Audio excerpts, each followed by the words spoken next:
what I think about Kevin Durant calling Stephen A. Smith a clown. It's predictable. Um, it ain't nothing that I would trip on. Now, but I'm gonna say this though. If he's got that to say about Stephen A. Smith, what's he got to say about Charles Barkley and Shaquille O'Neal?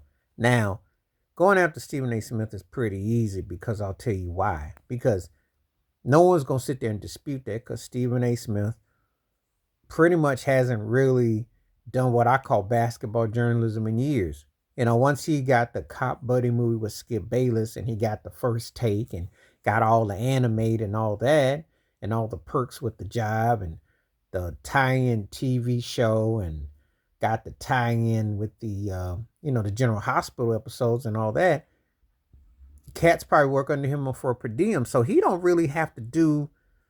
He sits there and pretty much tells you that he doesn't even talk like a journalist. I mean, obviously, when you don't play the sport, or this or that, but he sits there and tells, "Well, I didn't play the game, and y'all know this and know that." So he'll talk that. He hasn't been that rough cat since back in the day when he was working for the Philly Inquirer, way back in the day.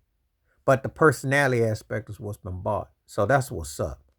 But let me tell you like this: Durant, being called a bus rider with his Golden State rings and his Finals MVPs, I can imagine that if he had that to come out to Stephen A, what's he got to say about Shaquille O'Neal and Charles Barkley saying it?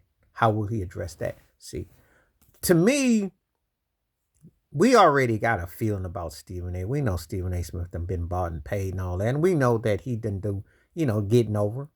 And I know he has more sway, but what does it say about the cast that played the game that did show game too? And would you have that same energy?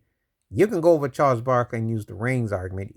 Charles is considered one of the greatest players ever. And I still got some buddies to this day that think he's the greatest power forward that they saw in their lifetime. They're league MVP. So this debate. But Kevin Durant, you got any smoke for Shaquille O'Neal, who still got more rings than you, more finals MVPs than you? You just surpassed him on the scoring list. But there ain't nobody that I know of a certain age that's going to say that you were just half the greatest player, Shaquille O'Neal. You got anything to say to him? So that's the one that gets my attention. Because I know, yeah, you can clap on Stephen A. Smith, but will you ever address what Shaq and Charles said, especially when they called you bus rider and called you out? Now, if you're Kevin Durant, you can always say that, unfortunately what happened in Brooklyn, but you are still a pivotal scoring force. Just if injuries have hurt your career and you are not seen as the alpha. But Mike Budenholzer, who's your coach now, who Giannis had, your Phoenix can be your clap back if you find a way to get to the finals and if you find a way to win. That's the ultimate payback, to quote James Brown. If you do that, I think that's when you see him come after Shaquille O'Neal and Charles Barkley, along with Stephen A. and anyone else that doubt him. No one ever denies his impact and his talent.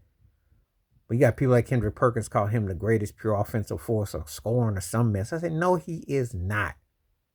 He's one of the most talented scorers that's ever played the game.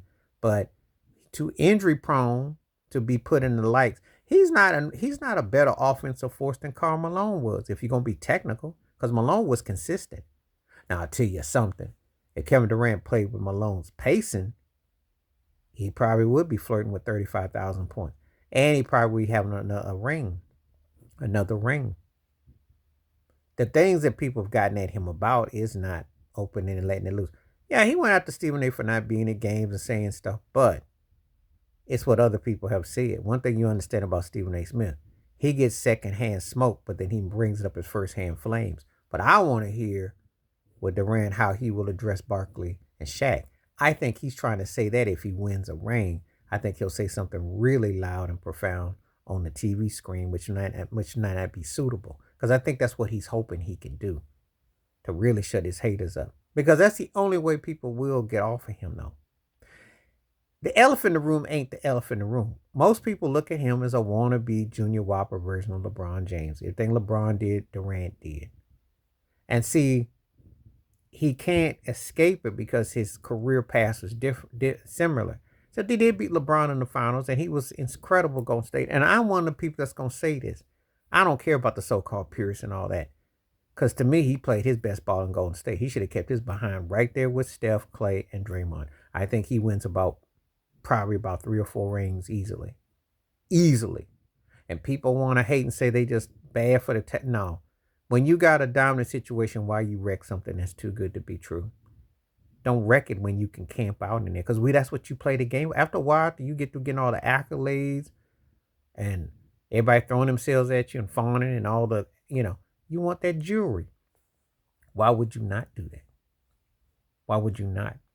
So I think that's how I'm always going to look at it. Golden State was his best fit. Now, unless he proved me wrong with Phoenix, Golden State was the ticket, So, but anyway, that's where I stand on it. And that's what I look at it as. I said, yeah, he called him a clown, but what he thinking about Barkley and Shaq? And does he have another statement? But he'll have to make that statement in June. That statement don't carry weight right now. Because to distance Stephen A, you can do that all the way from October to April, maybe to May.